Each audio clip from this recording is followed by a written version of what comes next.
Fala galera, tudo tranquilo, tudo certo? Nosso objetivo aqui é o objetivo que dá nome ao curso, né? Ficou fácil. O objetivo aqui é tornar fácil para vocês coisas complexas. Tornar fácil sem baixar o nível. O nível é lá em cima, tá? Mas fácil, né? Tornando fácil, né? Mesmo um nível mais acima, um nível que discuta determinadas coisas, que não simplifica, que não seja aquela historinha, né? Simplificada, que simplifica as coisas, enfim, tá? Só uma coisinha aqui, aqui no quadro, tá? Nós estamos falando aqui que de 1415, vamos botar aqui, ó, de 1415, chegada dos portugueses em Ceuta, vamos botar a data aqui 1500, né? A chegada oficial dos portugueses ao Brasil, tá? Em 22 de abril de 1500. De 1415 a 1500, tá? Nós não podemos achar que essa história é linear. É linear. Peraí, tô querendo dizer que não é. Enfim, essa história não é linear. Lembra que uma aula passada eu falei para vocês que nós não podemos ter uma postura teleológica, achando que a história ela tem um telos, ela tem uma finalidade específica? Então, o que aconteceu aqui em 1500 não pode dizer exatamente o que aconteceu em 1500 aqui, estaria presente em toda essa história que vai acontecendo da expansão marítima de 1515 a 1500. Não, a história não é esse sentido para frente. A história é uma série de fraturas, de acasos, que não podem ser explicados como se fosse um sentido certo e absoluto que fosse exatamente dar aqui em 1500. Tá? Então essa é só essa ressalva que eu quero fazer para vocês. Essa história que nós estamos estudando da formação do continente africano não é uma história linear. Tá? Só para lembrar isso para vocês. Estou dizendo isso porque... Deixa eu pegar aqui o apagador. Estou dizendo isso porque, se for uma questão cuidadosa, ela vai exigir esse conhecimento do aluno, tá? E uma galera erra. A história não é linear. O sentido, o que aconteceu aqui, a formação, por exemplo, do Brasil colonial, tá? Muito embora, claro, quanto historiador, nós vamos explicar o Brasil colonial pelo que aconteceu anteriormente, mas não necessariamente o que aconteceu aqui, tá? O que aconteceu aqui, enfim, o que aconteceu em 1415, o que aconteceu em 1419, o que aconteceu em 1445, o que aconteceu em 1482, em 1498, necessariamente fosse dado isso aqui, tá? Isso é uma história teleológica que tenta buscar no que aconteceu anteriormente um telos, um ponto de finalidade que fosse exatamente dar aqui. A história não funciona dessa forma, porque a história é cheia de fraturas, como eu disse, cheia de acasos, cheia de coisas que não necessariamente é uma causa ou uma consequência de outra, tá? Embora há uma galera aí ainda mantendo esse modelo de historiografia, de aula, de causas e consequências. A história parece que é o tempo inteiro causas e consequências, causas e consequências, causas e consequências, até dar exatamente num ponto, tá? Não é assim, embora, claro, existam causas e consequências, mas tudo isso tem que ser visto com certa cautela, tá? Então, beleza, vamos seguindo aqui. Outra coisa que eu falei para vocês, vamos ver ali no slide. Na aula passada, eu cheguei para vocês, né? A gente estava vendo os mapas do continente asiático e eu falei para vocês que o horizonte de interesse de um europeu navegador, além de interesses pessoais, como por exemplo manter sua condição de nobre, né? Ter riquezas, ter fontes de riquezas para, né, se enobrecer, enfim, além dessas questões gerais, individuais, perdão, do ponto de vista mais geral, o interesse de um navegador, como por exemplo Cristóvão Colombo, tá? O horizonte dele que ele tem é as Índias. Nós vimos que esse conceito de Índias para o século XV e XVI é um conceito elástico, tá? Não abarca fundamentalmente só a Índia, mais abarca a Etiópia, no norte da África, a própria África como um todo, a África Oriental, a própria Índia, outras partes da Ásia, talvez até regiões do Extremo Oriente, enfim, é um conceito elástico, né, de Índias, tá? Então quando falamos Índias, tá? Nós temos aí um conceito elástico, mais amplo do que propriamente possa parecer, tá? É um conceito elástico. Beleza? Tranquilo? Vamos lá, no slide. E aí eu falei com vocês que nesse contexto do século XVI, do final do século XV, em 1492, Colombo já tinha chegado, né, ao que hoje a gente chama de América, embora ele tivesse morrido sem saber, tá? E a partir dessa chegada de Colombo nas Américas, a gente vai já falar pontualmente acerca disso, mas a partir dessa chegada de Colombo às Américas, diante da disputa de duas grandes potências da época, que era Portugal e Espanha, essas potências ibéricas, potências marítimas ibéricas, embora não fossem as únicas, e não vão ser as únicas ao longo dos séculos seguintes, tá? Se dividiu, né? Se tem aquele conceito, tá, do Tratado de Tordesilhas. E aqui nosso objetivo é trazer o que há de mais moderno na historiografia, tá? E aqui a gente precisa refutar algumas coisas para que a gente possa apurar melhor como é que as coisas são de fato pensadas e cobradas, tá? Então vamos lá. No slide está aí, ó.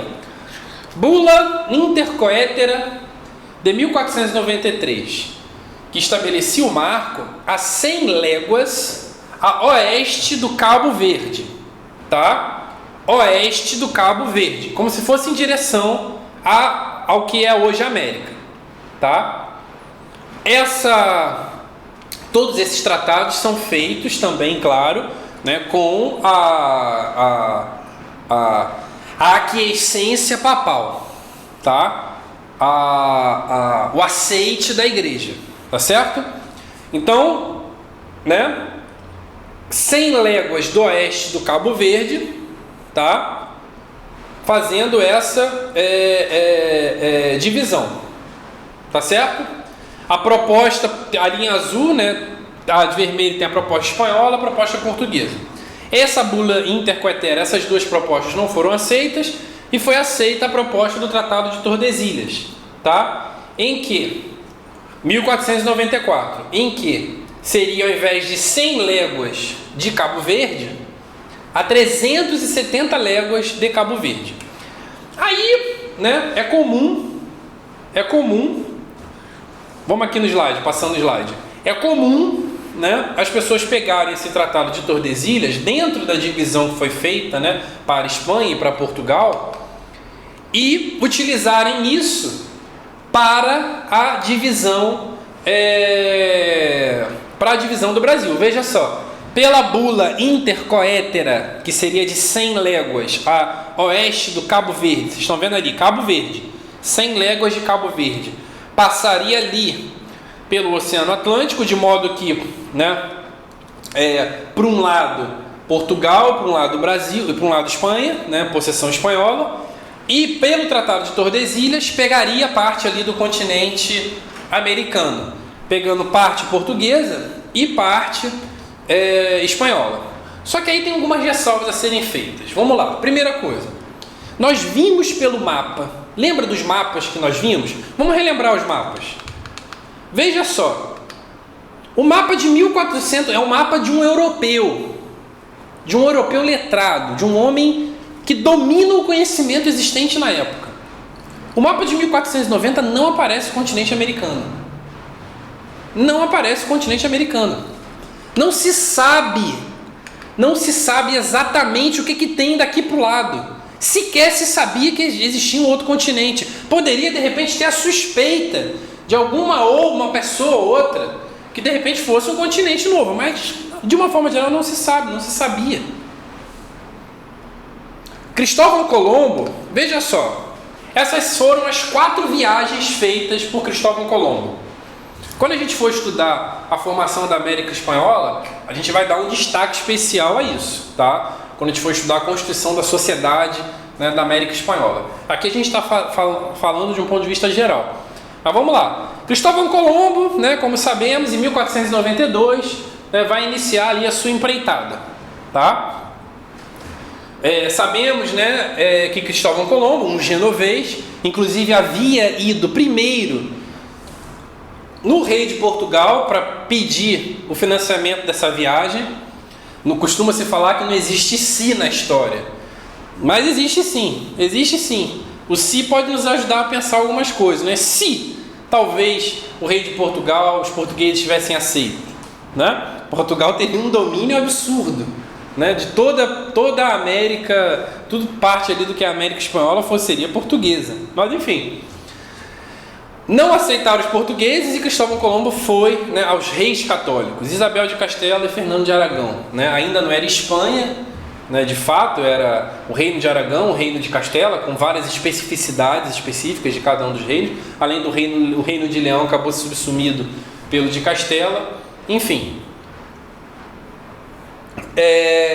E foi feita aí a primeira viagem, tá? Chega ali no que ficou conhecido como Ilha de Hispaniola, que na verdade é o que é hoje a Ilha de Cuba, tá? A Ilha de Cuba. Quando chega, né, lá, se depara com uma sociedade completamente diferente do que era na Europa, né? Mas Colombo em nenhum momento achou que tivesse chegado a um novo continente. E ele morre sem saber que chegou a um novo continente. Veja que ele faz 4 viagens na região do Caribe, tá? Ali, próximo ali à América, né, Central, tá? Chegando uma vez muito próximo até do território ali da América Central. Então ele faz 4 viagens, de 1492 a 1493, 1493 a 1496, 1502 a 1504, tá? 1498 a 1500, 1502 a 1504. 4 viagens. Colombo morre sem saber que chegou a um novo continente, tá? Nos seus diários isso fica muito claro. Nós temos acesso a esses diários, fica claro isso. E inclusive, né, o nome que se deu, né, a índios, porque a referência era esse modelo elástico, esse conceito elástico que existia nas letras da época das Índias, nas letras europeias da época das Índias. O objetivo de Colombo, tá? Já falamos em outro momento também, tá? Era um objetivo medieval. Colombo é um homem medieval, tá? Embora tenha um importante autor que afirme, né, que Colombo era um homem de transição entre o medieval e o moderno, na verdade, né, é mais correto falarmos que Colombo é um homem medieval. A mentalidade do Colombo é medieval, tá? O objetivo do Colombo, ao fazer essa viagem, pensando do ponto de vista geral, tá? O objetivo dele era arrumar riquezas, fontes de riquezas, para montar uma espécie de cruzada para Jerusalém. Jerusalém não estava nas mãos dos cristãos nessa época. Jerusalém não estava nas mãos dos cristãos. Então o objetivo era reconquistar Jerusalém. Por isso que a viagem, né, a empreitada de Colombo à América é uma empreitada, de certa forma, em certo sentido, é uma empreitada cruzadística. Está dentro do horizonte, tá, da dimensão das cruzadas medievais, tá? Então, enfim, tudo isso tem que ser visto, tá? Colombo faz as 4 viagens, morre sem saber que chegou a um novo continente. E o próprio mapa, né, se você pega aqui, ó, os mapas que nós vimos, mapa de 1490 não tem a América, somente no mapa de 1507, como vimos, que vai aparecer, né, esse novo continente, muitas vezes na documentação chamada ainda dentro do horizonte, né, dentro de um horizonte de expectativa medieval, né, vai ser chamado ainda de Índias Ocidentais, para vocês perceberem como, né, está presente essa visão. Então eu quero que vocês pensem o seguinte, vamos pensar aqui, como é que pode me falar que o Tratado de Tordesilhas, né, a bula intercoétera não foi aceita, tá? Como é que você vai falar para mim que o Tratado de Tordesilhas tinha no horizonte de quem estava discutindo isso a América? Se o tratado é de 1494, em nenhum mapa europeu da época não encontramos. Já tinha 2 anos, mais ou menos, que Colombo tinha chegado à região ali do Caribe. Já tinha 2 anos, mas em nenhum mapa da época, em nenhum mapa da época aparece a América, aparece o continente América como um novo continente. Colombo fez viagens até 1504, morreu achando que tinha chegado ao Japão. Colombo achou que tinha chegado ao Japão, ele achou que tinha chegado ao Oriente. Então como é que pode me falarem que o Tratado de Tordesilhas é um tratado em que tem como horizonte, fica parecendo que é o seguinte, fica parecendo que os portugueses não aceitaram a bula intercoétera, que fazia 100 léguas ao Cabo Verde, porque sabiam que tinha ali, né, possessões, né, portuguesas. Parece que eles já têm, parece que na mentalidade portuguesa, nos portugueses, né, nos embaixadores, em quem foi discutir esses tratados, tá? Diplomatas da época, enfim, pessoas que foram discutir esses tratados, parece que já está na cabeça deles toda a visão da América que nós temos hoje. Parece que um diplomata do final do século XV, parece que ele tem esse mapa aqui que nós estamos vendo na cabeça. E a gente sabe que não. Se de repente, até poderia de repente um português do final do 15, 1494, ter alguma ideia de que existem terras mais a oeste. Isso sim, ninguém está falando isso. Inclusive, Colombo, a viagem de Colombo foi mobilizada pela crença que havia terras a oeste. Essa é a questão do oeste. E a genialidade de Colombo está no erro de cálculo. Porque Colombo achava que indo em direção ao oeste tantas léguas, ele chegaria ao Oriente. Essa quantidade de léguas foi muito maior do que se pensava, do que o próprio Colombo pensou, mas mais do que isso, não se chegou ao Oriente, se chegou a um novo continente, apesar de Colombo ter morrido achando que tinha chegado no Oriente. Então a genialidade de Colombo está num erro de cálculo. Tem um filme muito bom, tá? Tem um filme muito bom, acho que o nome do filme é A Conquista de Colombo, alguma coisa assim, que é com o Gerard Depardieu. É o Gerard Depardieu que faz o Colombo, tá? No iniciozinho do filme ele pega uma laranja, né? Ele pega uma laranja, já fazendo referência à esfericidade da Terra, porque já se sabia no século XV que a Terra era esférica, né? Dentro ali, obviamente, né, da dimensão. Hoje, né? Hoje no século XXI, que as pessoas têm mania de achar que a Terra é plana. Lá no século XV, Colombo já sabia que a Terra era esférica. Na verdade, desde Aristóteles já sabia que a Terra era esférica. E aí ele segura uma laranja, e pela visão ali laranja, né, pegando a laranja, tendo ali a visão do que seria, né, a Europa, ele imagina que indo ao oeste, ele não tinha ideia de que tinha um novo continente entre, enfim, até chegar ao Oriente, e também não sabia a distância, porque assim, de fato, se você pegar e for a oeste o tempo inteiro, uma hora você vai chegar ao Oriente. Só que ele não sabia que essa distância era imensa e que teria ali, né, entre o Oriente e enfim, a Europa, um novo continente América.